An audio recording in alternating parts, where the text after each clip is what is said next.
idea of a soft life can be in many forms. It doesn't just have to be them providing financial security. Some women just want to be in the presence of a man to feel secure, to feel safe, and to not have to do basic things. Girl, please, all right, thank you, but no thank you, all right? Because she feels like, oh, a man should drive me around. A man should put my groceries in the house.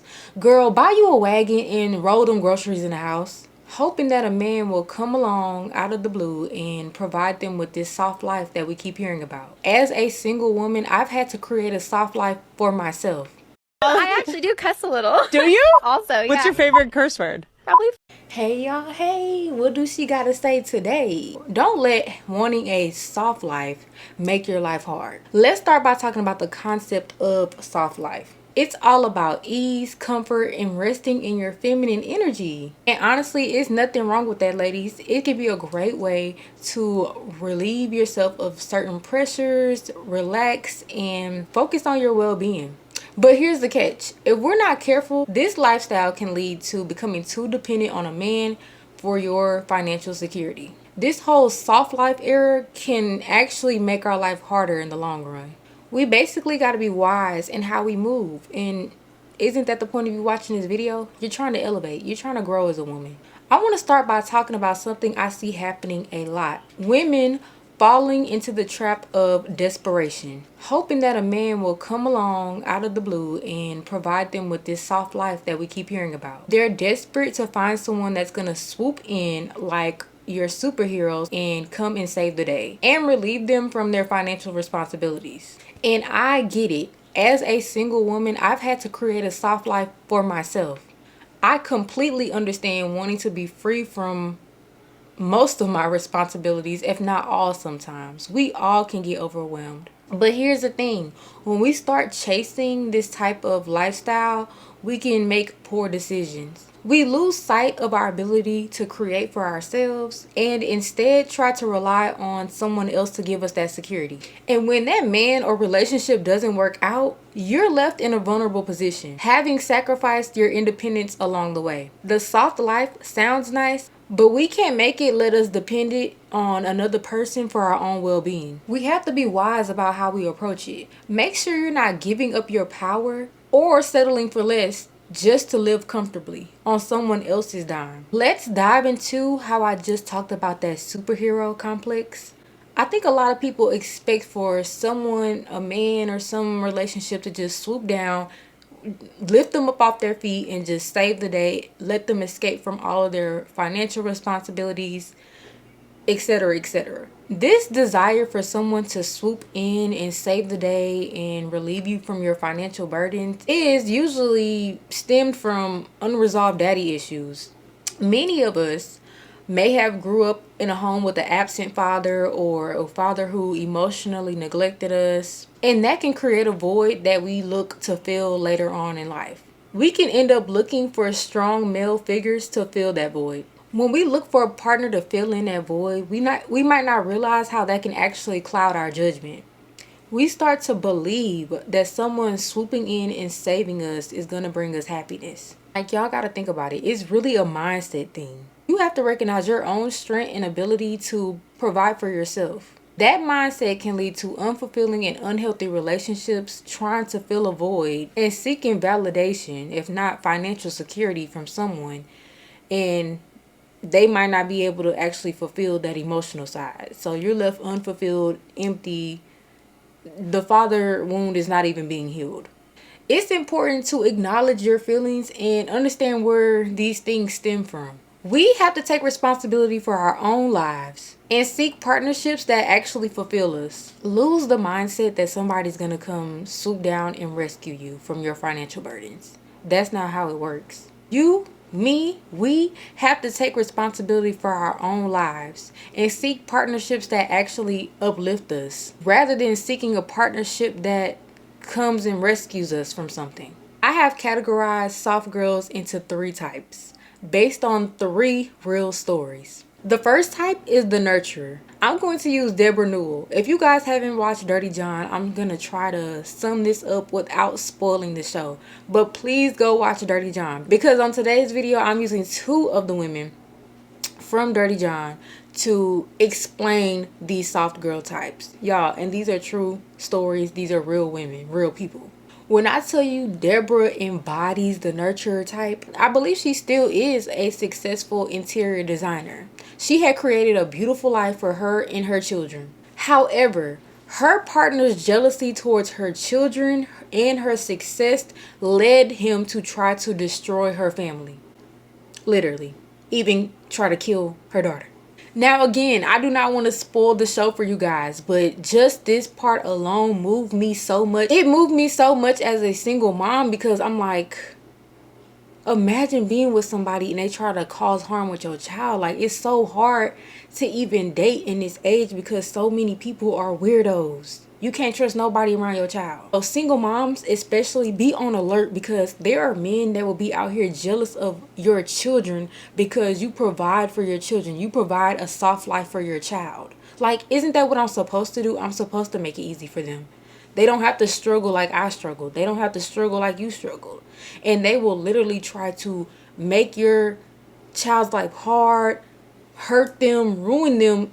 In this case, literally try to kill them. And y'all, Deborah is a good mama. Like, baking cookies, cooking for the kids, holidays at her house. She's that nurturing type. She gonna make sure her kid's good, grown or not. I think the lesson that we can learn from Deborah's story is that many men may consciously or unconsciously exploit a woman's nurturing spirit, leading her to feel obligated to support her partner financially, emotionally, at her expense. And y'all probably thinking, like, how does this tie into a soft life making it hard? There are men out here that really believe that you having them around makes your life softer because they offer some type of protection. They will use up you and your resources, be driving your car so you can have a soft life and be a passenger princess. Girl, that's not a soft life. That's making your life harder, because why are you having to pay for a car to get fixed that he's driving around? That's really not a soft life just because you're able to sit in the passenger side. He can drop you off to work. Lucy. I got it.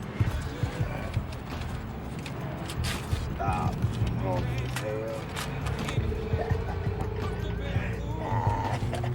If someone's not adding value to your life, why are they there? They're not making it softer. They're making it harder. You have your driver's license. You have a car. Take yourself where you need to go.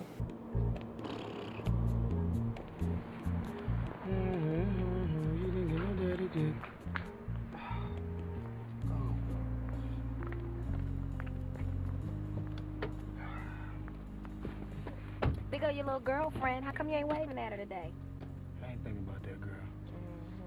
Like, desperation for really wanting a man and having this ideal of a soft life can be in many forms. It doesn't just have to be them providing financial security. Some women just want to be in the presence of a man to feel secure, to feel safe, and to not have to do basic things. Because she feels like, oh, a man should drive me around. A man should put my groceries in the house. Girl, buy you a wagon and roll them groceries in the house. Deborah's story serves as a reminder that supporting and nurturing loved ones is essential, but we have to protect our family, and especially our kids, from these energy vampires, from these financial vampires. Her journey illustrates the dangers for a soft life, and it's really sad because she really wasn't even desperate at first. But she wanted to see something different in John so bad. It caused her to cloud her judgment. And she overlooked so many red flags. Like, it's so hard not to spoil this show for y'all who have not watched it. Put in the comments below if you have watched it, because y'all, I'm like, we need to do a whole synopsis video. We need to go live and get together on the chat.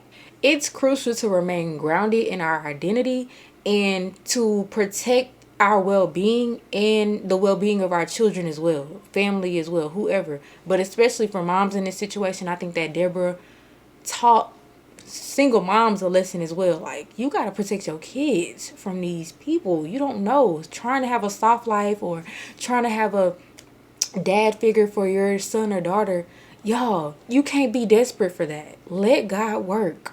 Let God cook. Recognizing these behaviors and these warning signs of exploitation is vital. By understanding these dynamics, I think that women can really empower themselves to prioritize their own well-being and seek out mutual relationships. I feel like also like date in your tax bracket. Mind you, John did lie about what he really did. You guys to check these people Carfax. There's nothing wrong with going to do a little research on people. You gotta know, because people will lie to get themselves in a position to leech off you because you want a soft life so bad. Like, I've even been in a position to where I was dating someone, and at first he was giving me all this money, all this stuff. Then boom, it was time to, really stand on business, and it was like all these excuses. It was like, oh, I need you to pay for this. I need you to pay for the flight this time. You gotta fly Spirit this time because I don't got it. I'm messed up right now. Like, no. People will put on a mask to get you where they want you, and then they'll start treating you how they actually are. Ultimately, a nurturing spirit should be your strength, not a tool for someone else's advantage. Okay, our second type of soft girl is the soft wife. I'm going to use Betty Broderick in this example. She's also a real person. She was highlighted in Dirty John Season 2, The Betty Story. She was the loving wife, supportive mother, stay-at-home mom, helped her man build a business. She embraced a life that revolved around her family.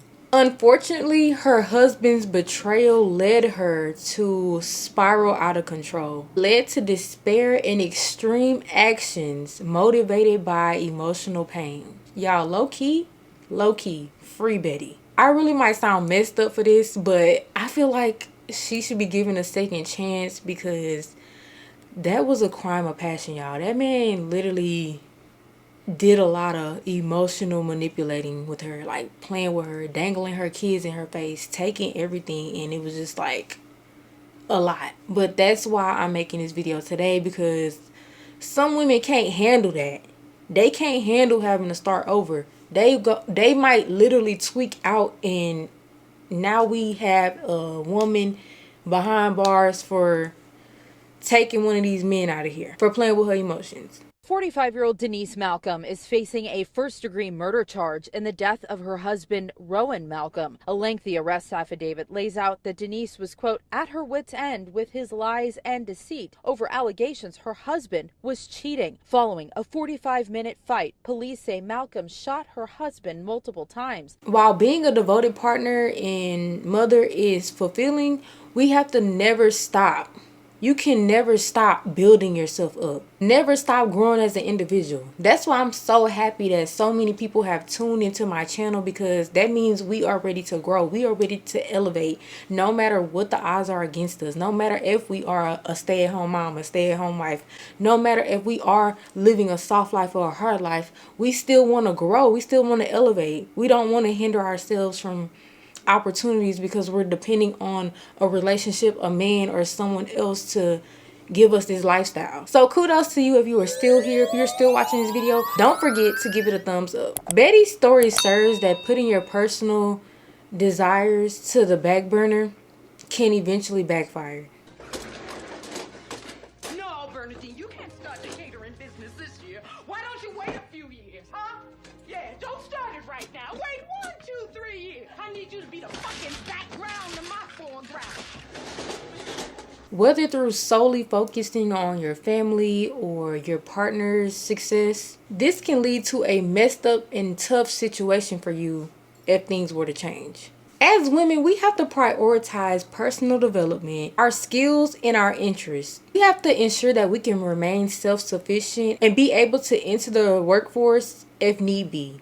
By investing in yourself, you build resilience and independence. This allows you to navigate any challenge that comes your way. With Betty, she was so focused on her family, on her husband. She had built this perfect family, the all-American dream with her husband. When she had to re-enter the workforce and be able to provide for herself, she was living a soft wife life. She didn't have to work. Her husband was a lawyer, so he was the sole provider. She just stayed home with the kids. She was set. But once he left her, she was so emotionally messed up that she couldn't even focus on keeping up with a spousal support. She was literally going crazy, y'all.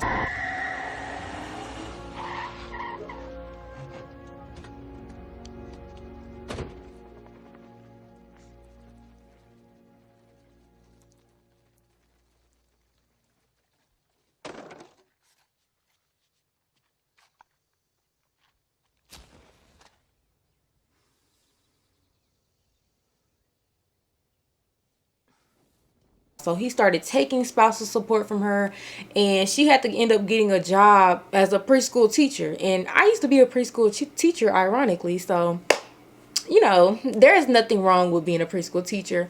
But just imagine you helped your husband build this law firm. You could have been his secretary. Maybe you started off as his secretary, and now you don't have the skills that you used to have 10 years ago before you got married, and you stopped building yourself because you just stopped and you just focused on your family. You let your own personal desires kind of flow in the wind. And now that you re-enter the workforce, it's not the same. You can't just get a secretary job without some of these new level skills. You can't just walk in and be like, oh, I just want to be an office administrator. I can make copies, I can scan. Baby, you got to know how to do a lot more than that nowadays for simple jobs. I think that we can take a lesson from Betty's story as well, to never stop growing, never stop developing yourself, even in that soft life, that soft wife life. And y'all, I had to remake this video. I had already recorded the video and everything, but my spirit told me to just, ask some married couples around you before you give your 2 cents, because I had the mentality of, maybe, women should have their own separate accounts. They should have some cushion to fall back on. But me as a single woman, when I do get married, if or when I do want a Christian marriage. I look to the word for my clarity, and I look at Christian marriages for wisdom and advice. And I mostly spoke with couples who actually combined their financial resources, and they gave me a real perspective on trust and commitment. These husbands, healthy and faithful men, shared with me that, sharing their resources, sharing their financial information does require a lot of trust, but it also creates an accountability system for both of the partners. They told me if their wives didn't work, that they would still trust her to handle the resources responsibly to support them and the family. So they weren't really concerned. And they included examples of when there was times where it was hard in their relationship and maybe their wives had to pick up a job, or they had to be the only one providing in the relationship. For example, this one married couple shared with me how, she had to take off work and she wasn't getting paid family leave because she wasn't at her job long enough. So she had to stay home and take care of their child. It was a little tough, but it kind of made him go harder. Like, he knew that he had someone depending on him and now a child in the pictures. He told me that it made him go harder, but also he knew that she was going to be wise. Like, he trusted her enough to still be able to take care of their kid and not overdo it just to live some extravagant soft life that she sees online. And it was interesting talking to these couples because oddly enough, the men were actually more open to sharing their financial information than the women were. But both parties agreed on one thing, and I kept hearing this with everybody I talked to. If you can't fully trust them, then you shouldn't even be married to them. Again, as a woman who does desire a Christian marriage, and I know many of you watching feel the same way, this really struck me. When or if that time comes for me to be married, I think that we should just look into our word for wisdom. Like Matthew 19:6, it reads, "So there are no longer two, but one flesh. Therefore, what God has joined together, no human must separate." And more importantly, we have to rely on the Holy Spirit to confirm things for us. Because I'm pretty sure we know a lot of people who can take a scripture and run with it and use it all out of its context. If you feel in your spirit that your partner lacks self-control and makes poor financial decisions, trust the Holy Spirit and make plans to protect yourself, all while maintaining obedience to the Lord. It's simple. And y'all, I feel like we overcomplicate things so much as women. Like, we can have a soft life and still be working and still be bringing our own stuff to the table and still be able to be a mom. Like, it's not for everybody, but stop trying to make your life fit into this box that this agenda is pushing to us. 2 is better than 1 in anything. So why are you making your life harder trying to fit your lifestyle into this soft era? Stop making things hard. Go have a conversation with your partner about what you want and what they want. You could still be in a Christian marriage having a conversation that maybe 2 separate accounts work for y'all, and that's what works for y'all. Joining accounts, that works for y'all.